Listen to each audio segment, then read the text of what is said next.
Bom, gente, o que nós vamos começar hoje, então, é mais uma aula de império.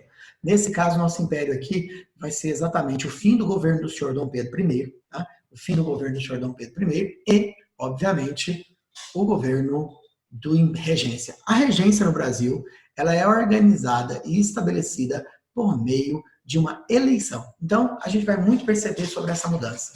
Tá? Lembrando a vocês que a história do Brasil do Império, ela começa em 1822, termina em 1889, e a gente está ali agora no início aqui da aula, por volta de mais ou menos 1826, quando começa realmente a se perceber as crises do primeiro reinado. Um dos elementos que leva o nosso querido Dom Pedro I a viver esta crise, fazendo com que o seu governo seja extremamente efêmero, né? Vamos lembrar que o governo de Dom Pedro I dura apenas 9 anos. Como a gente está falando de uma monarquia que devia ser hereditária e vitalícia, 9 anos é um período curto. Tanto é verdade que o filho dele, o Dom Pedro II, vai governar o Brasil por 49 anos, ou seja, 40 anos a mais do que o pai. Uma das razões do governo de Dom Pedro I ser assim efêmero de apenas 9 anos é porque o nosso querido Dom Pedro I se afastou do grupo que tinha mais poder no Brasil, a elite agrária. A elite agrária brasileira, que formava o Partido Brasileiro, não gostou do caminho que Dom Pedro trilhou, sobretudo após outorgar a Constituição de 1824. Isso incomodou essa elite. Tá? Vale lembrar que se a situação de Dom Pedro já não era tranquila, porque recebia oposição do Partido Brasileiro, a situação piorou quando ele recebeu a notícia de que seu pai havia morrido em Portugal. A morte de Dom João VI foi noticiada em Portugal e no Brasil, e não se iluda, ela tem uma grande importância para a história do Brasil. Porque, como nós estamos falando da monarquia, teoricamente o herdeiro do trono português era o seu rei, Dom Pedro I. Teoricamente, ele era o herdeiro, ele tinha o direito ao trono. Tanto que em Portugal começou um debate de como seria esse processo. Se seria Dom Pedro virando rei dos dois países, se seria Dom Pedro tendo que abrir mão do Brasil para virar rei só de Portugal, ou se seria o caso de Dom Pedro renunciar ao trono português em nome de outra pessoa. Tá? Esse debate estava rolando em Portugal e no Brasil. E no caso do Brasil, o engraçado é que você tinha duas forças políticas bem significativas. O Partido Brasileiro, formado pela elite agrária, e o Partido Português, formado por comerciantes. Estes apoiavam Dom Pedro. E começaram a dizer que ele devia reassumir o governo português e ficar com os dois poderes. Já a elite brasileira viu ali a chance de resolver o problema dela de crise com Dom Pedro.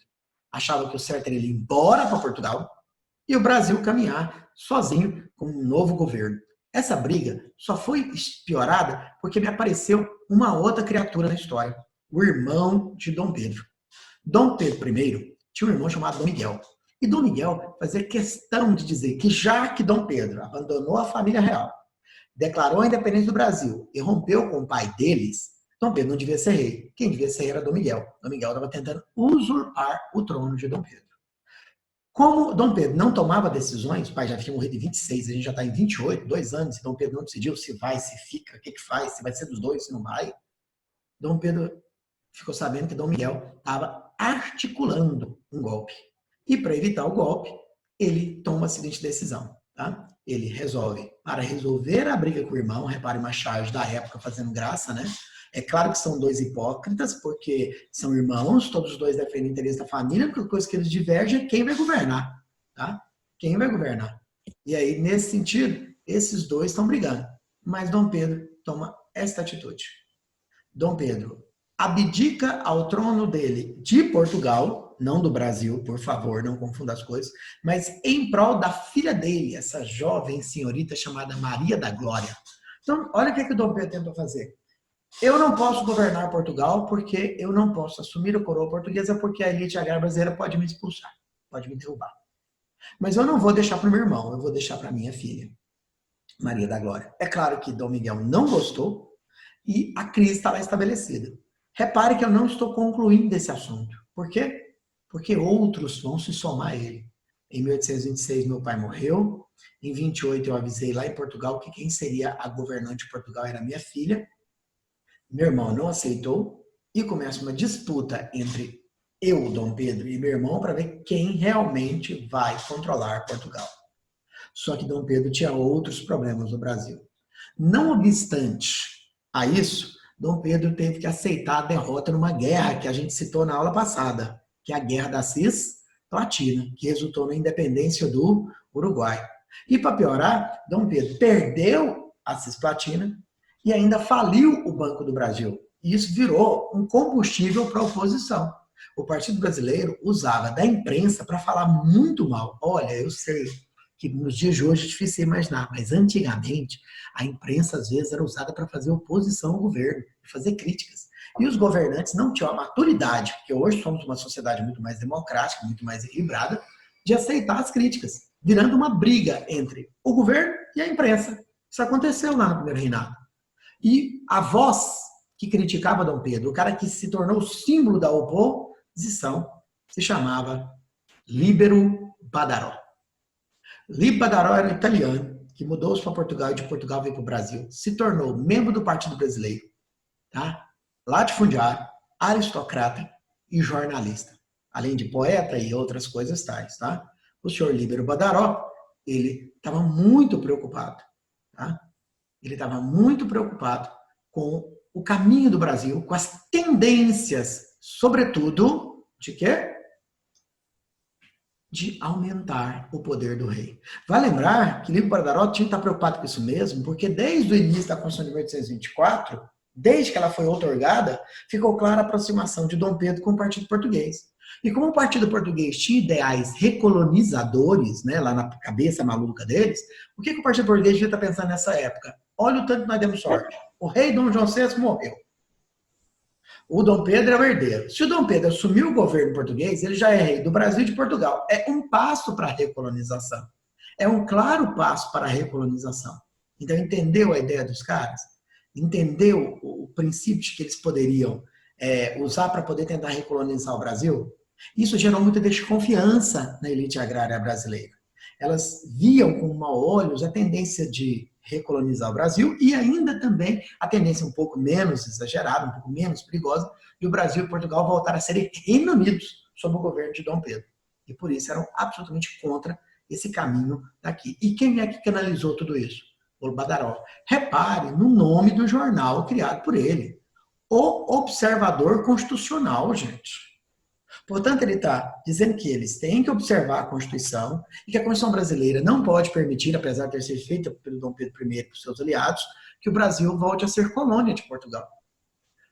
A elite agrária não acreditava nas intenções de Dom Pedro pensando no Brasil. Eles realmente questionavam se Dom Pedro havia abraçado o ideal de independência da história brasileira que eles haviam apoiado em 1822.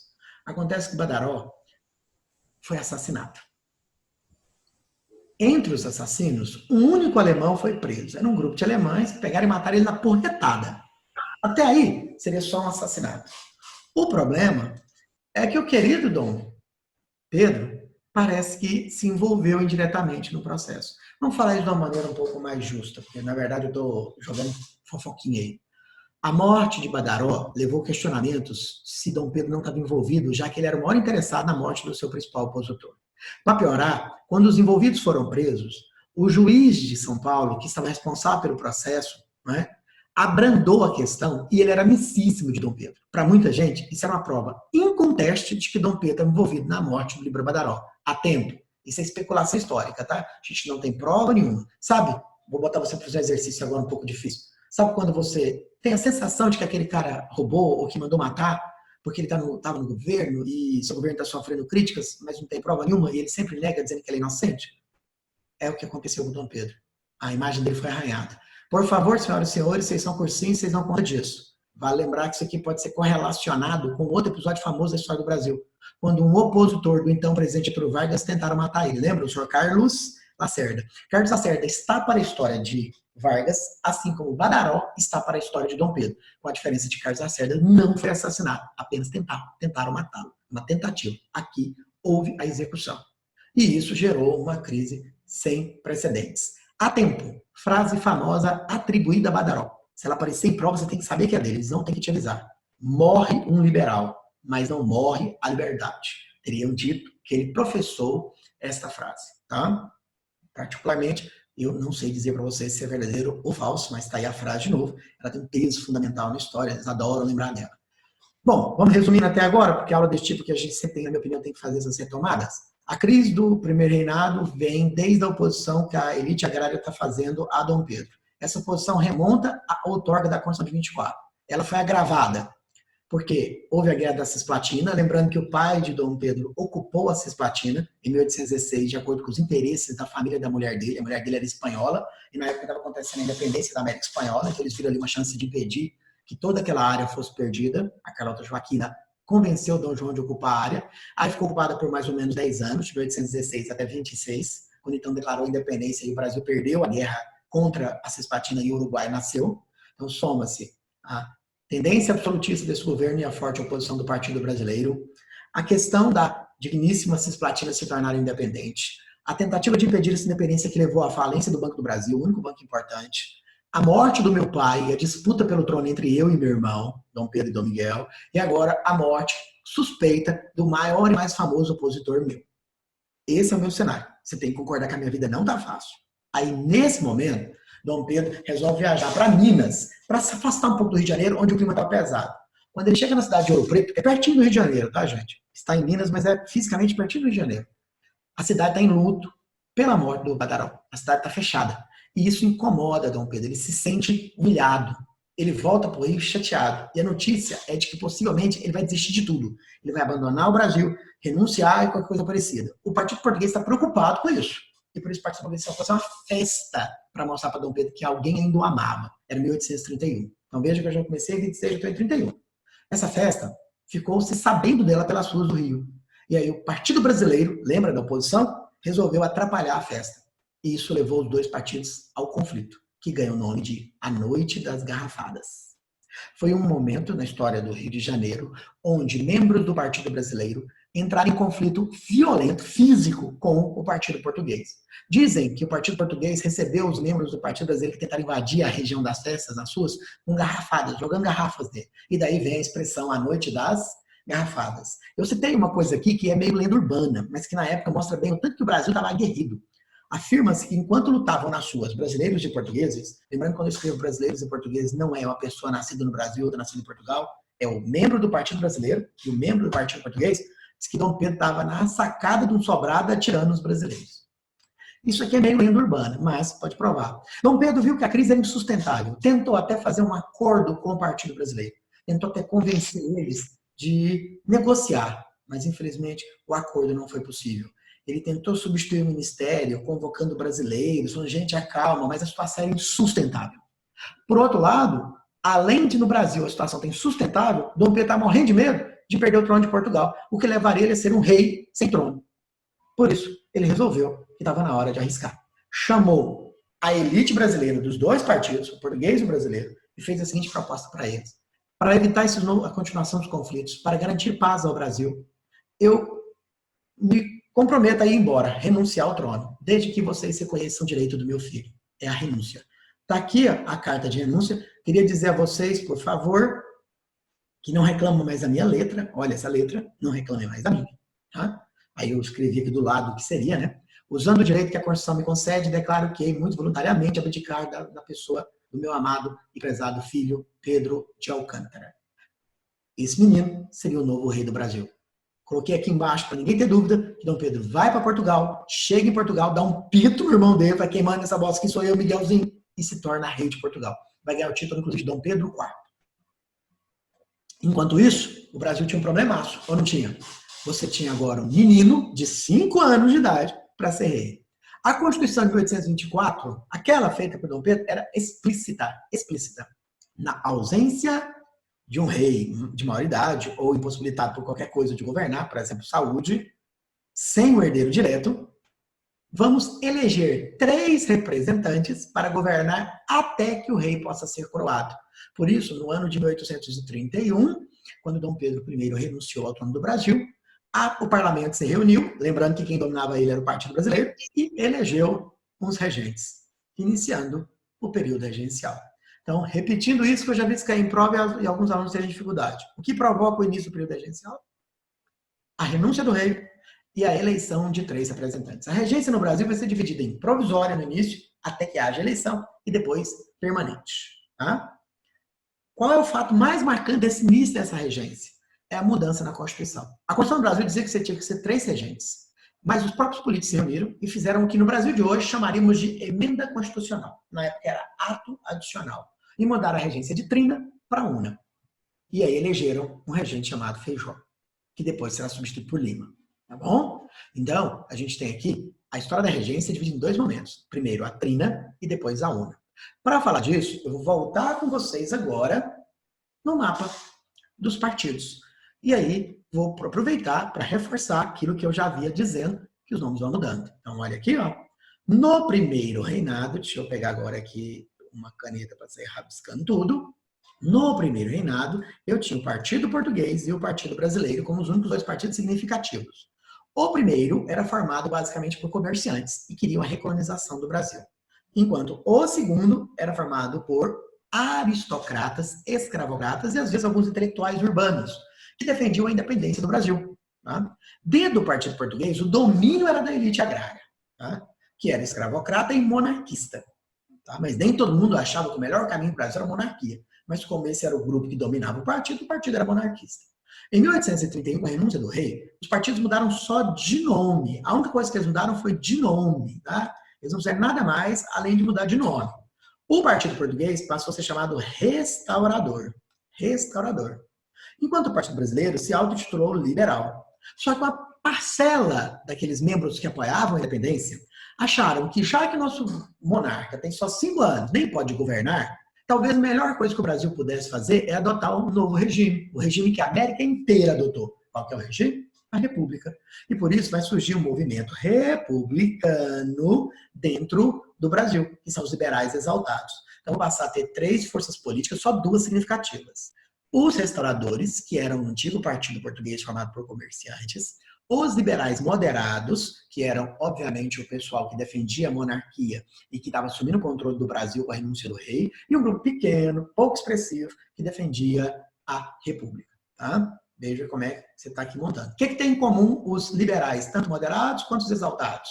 Ambos são formadores da sociedade que defende a independência nacional. Enquanto os restauradores, como diz o próprio nome, querem restaurar o governo de Dom Pedro I, querem trazer Dom Pedro de volta, ou querem pelo menos que o Brasil reúna-se novamente com Portugal, formando o Reino Unido com Dom Pedro IV. Lembrando a vocês, por favor, não percam o fio da meada, que Dom Pedro IV é o mesmo Dom Pedro I. Esse é o cenário. Há tempo. Reparou que tem outros apelidos aqui para eles? Caramuru, Chimangue e Farroupilha. Eu quero dizer a vocês que existe a chance de algum babaca colocar na prova os apelidos em vez do nome. Então, em vez de chamar de restaurador, chamar de Caramuru. Caramuru é o Partido Português. Chimangue era o Partido Brasileiro, aristocrata. Tá? Farroupilha, os radicais. Chance é pequena, mas infelizmente tem que entender isso. E, como você pode reparar, eu mexi aqui de novo no mapa dos partidos. Por quê? Porque em 34 a agência passa a ser una. Esses 2 caras aqui se destacam, ó, Feijó e Araújo Lima. Eu preciso muito que vocês conheçam ele. Por quê? Porque o Feijó é um dos políticos mais atuantes no Brasil. O padre Diogo Feijó foi ministro da Justiça nesse período aqui, ó, que é da regência trina. Foi ministro da Justiça entre 31 e 34. Foi o criador da Guarda Nacional, que era aquela força militar, não é isso? Que permitia ser criada pela elite agrária, que mais tarde vai dar origem ao termo coronelismo. Foi ele que criou a Guarda Nacional, que era uma força militar que era privada, em vez de ser do Estado. Depois ele virou regente. E como regente, ele manteve essa mesma linha. Mas temos um detalhe final. Tá? A gente já está caminhando agora para encerrar a linha de raciocínio. Ok? Quem já tiver alguma dúvida já pode começar a montar ela aí, porque eu quero que você entenda o encerramento assim. Dentro da regência una, eu tenho um domínio de qual partido? Dos chimangos. Portanto, o Brasil continua tendo como principal força política a elite agrária brasileira, que um dia foi chamado de Partido Brasileiro e agora é chamado de moderados. Tá?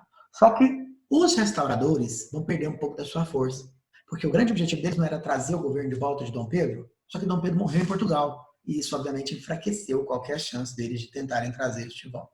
Para piorar, a elite agrária brasileira, e eu vou pedir para você agora tentar entender sobre tudo isso que eu vou dizer agora, se não brigue comigo, tente fazer, eu voltar e fazer de novo. A elite agrária brasileira tinha em comum os seguintes elementos: ser conservadora, ser católica, defender e apoiar a escravidão, tá? E ser monarquista na sua maioria. Isso é um fato. O partido moderado tinha todas essas características. Mas na hora de discutir como governar o Brasil, eles tinham uma diferença. Tá? Na hora de discutir como o Brasil devia ser administrado, como esse império devia ser administrado, eles tinham uma diferença. Uma parte dessa elite agrária, todos membros do mesmo partido, tá ok? Todos membros desse mesmo partido, tá? O Feijó, inclusive, era o cara que mais se influenciava. Ele foi eleito, ele nem era membro da regência trina. Ele era ministro da Justiça e foi eleito regente pela influência que ele tinha dentro do partido. Agora, essa influência do Feijó, ela aparece só numa ala, porque, como eu ia dizendo a vocês, vocês tinham duas alas, não tinham? Dentro do partido. Uma ala de aristocratas dizia que o Brasil, para ser bem administrado, bem governado, tinha que ter o poder centralizado no Rio.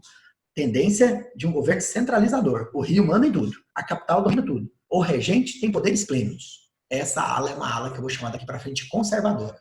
Uma segunda ala, também dentro do partido da aristocracia, tá? Defendia que cada província, que hoje eu chamo de estado, ok? Cada província devia ter autonomia. Então, esse grupo chamava liberais. Vou repetir isso porque eu acho extremamente importante. Dentro da elite agrária brasileira, dentro do Partido dos Moderados, havia duas tendências para governar o Brasil. Um grupo defendia que o Brasil devia ter uma linha mais centralizadora, é o grupo chamado conservadores, e o outro grupo dizia que o Brasil devia ter uma ala mais descentralizadoras, é o grupo que vamos chamar de liberais. Tá? O Feijó representava o grupo de liberais. O Lima, que vai ser o segundo, representava o grupo de conservadores. Ambos são da elite agrária. Acaba que chega uma hora, por volta de 36, 37, que eles não conseguem continuar juntos. E eles racham em duas tendências, que está aqui do lado, tá vendo? A tendência mais regressista e a tendência mais progressista. A tendência mais regressista vai agradar aos portugueses, enquanto a tendência progressista vai agradar apenas aos liberais, enquanto os conservadores caminham para aqui, porque, bem ou mal, é uma tendência mais autoritária, uma tendência mais centralizadora. Bom, vou repetir pela última vez, tenha paciência comigo. Temos dentro da elite agrária duas linhas. Uma linha conservadora, que defende a centralização do poder, e uma linha mais liberal, que defende a descentralização do poder e a autonomia para as províncias. Quem está no poder? Feijó. Feijó representa que linha? A liberal, a de descentralização. Que crítica você faria à linha liberal? De que se der muita autonomia às províncias, pode perder o controle. O que acontece durante o governo Feijó? Olha a data, 1834 e 37. O que acontece durante o governo Feijó? Revoltas regenciais. Estoura a balaiada, estoura a sabinada, estoura a cabanagem, estoura a farroupilha. Adivinha quem é acusado de ser culpado disso? O Feijó. Entendeu por que o governo Feijó cai? O Feijó, como ministro, é deposto porque ele é acusado de estar fazendo o Brasil sair dos eixos. A linha liberal é acusada de estar perdendo o controle e por isso ele é destituído do cargo. Elege-se um conservador, o Araújo Lima. Qual que seria o papel do Araújo Lima? Reprimir violentamente as revoltas regenciais. Coisa que, aliás, vamos assumir, ele, na medida do possível, vai ser capaz de cumprir. Por isso, a gente vai dizer que o período regencial deve ser estudado em duas partes. A primeira parte é a estrutura político-administrativa dele, que você acabou de ver, e a outra parte são as revoltas que ameaçavam a unidade territorial brasileira. Lembrando de que essas revoltas iniciarão no governo do Feijó e serão contidas, na medida do possível, no governo do Araújo Lima, que, aliás, é a nossa próxima aula da semana que vem, as chamadas revoltas regenciais.